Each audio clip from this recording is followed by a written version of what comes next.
जैसे लक्ष्मण ने कहा तो परशुराम आगे बढ़े। घी पड़ते ही जिस तरह बढ़ जाती है ज्वाल, उसी रात आगे बढ़े परशुराम तत्काल। परशुराम बोले, कहा बालक, बोले बालक क्या हुआ तुझे जो तू बात काटता जाता है, और क्या न्योतारी पावन समझा जो हमें जाता है।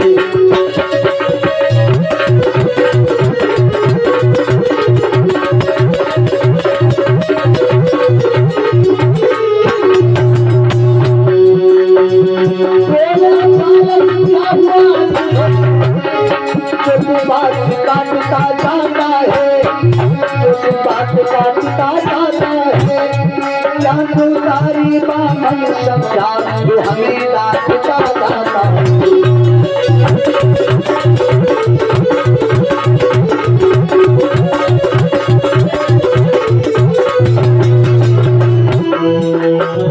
बालक तुझे मालूम नहीं है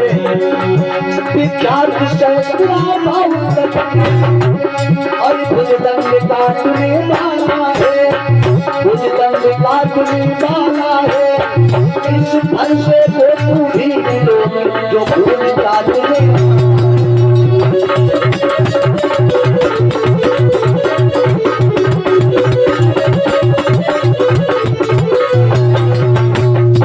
परशुराम कहने लगे, बालक क्या हुआ तुझे जो तू बात काटता जाता है, और क्या न्योतारी बामन समझ लिया?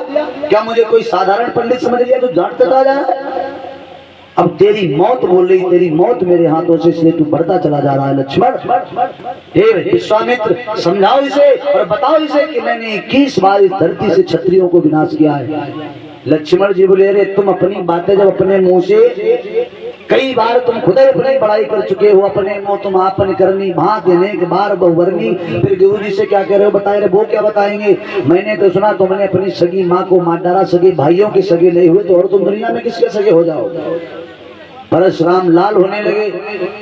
लक्ष्मण बोले, देखना नजर नहीं लगी जाए, दबा लीजिए काख में कहीं हवा न लगने पाए। अरे ये फरसा रख लो, बहुत बूढ़ा हो गया, उसको काट में दबा लो, चले जाओ, कहीं हवा लग जाएगी। परशुराम और लाल हो गए, आगे बढ़े, लक्ष्मण को फटकारने लगे। लक्ष्मण बोले, कोई मैं बालक नहीं हूँ।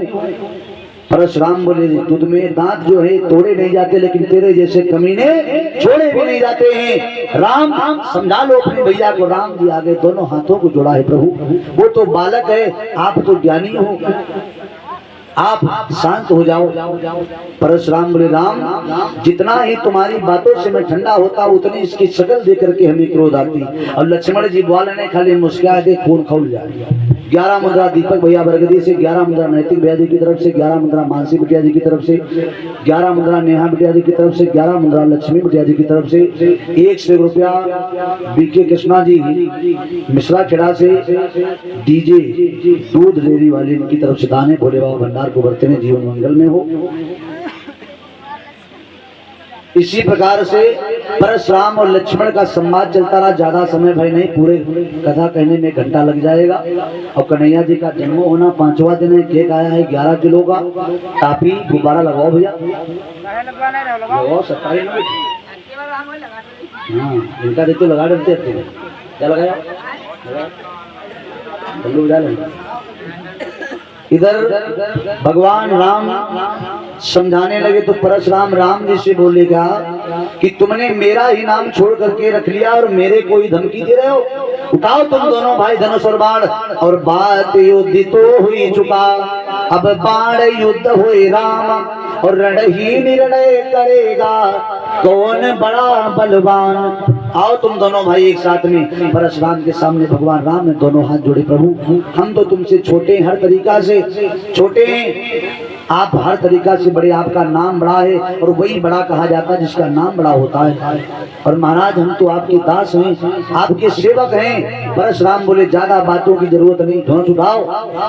राम प्रभु बोले का प्रभु हम आपसे युद्ध करना नहीं चाहते, हम तो डरते हैं और कब से डरते हैं। आपने जब हमारी छाती में लात मारी थी, मैं विष्णु के अवतार में था, आज तक उसके चिन्ह नहीं मिट पाए, तो हम आपसे बहुत डरते हैं। परशुराम जानेंगे विष्णु के अवतारी हैं। भगवान परशुराम बोले हे राम, अगर तुम विष्णु के अवतारी हो तो हमारे हाथ में भगवान विष्णु का दिया हुआ विजय धनुष है। अगर तुम इस धनुष पर प्रत्यंचा चढ़ा दोगे, बाण चढ़ा दोगे, तो मैं अपनी पराजय स्वीकार कर लूंगा। भगवान राम बोले लाइए धनुष। जैसे भगवान ने लिया है धनुष, क्या हुआ माता? अरे देते चाप आप प्रभु चली गए परशुराम।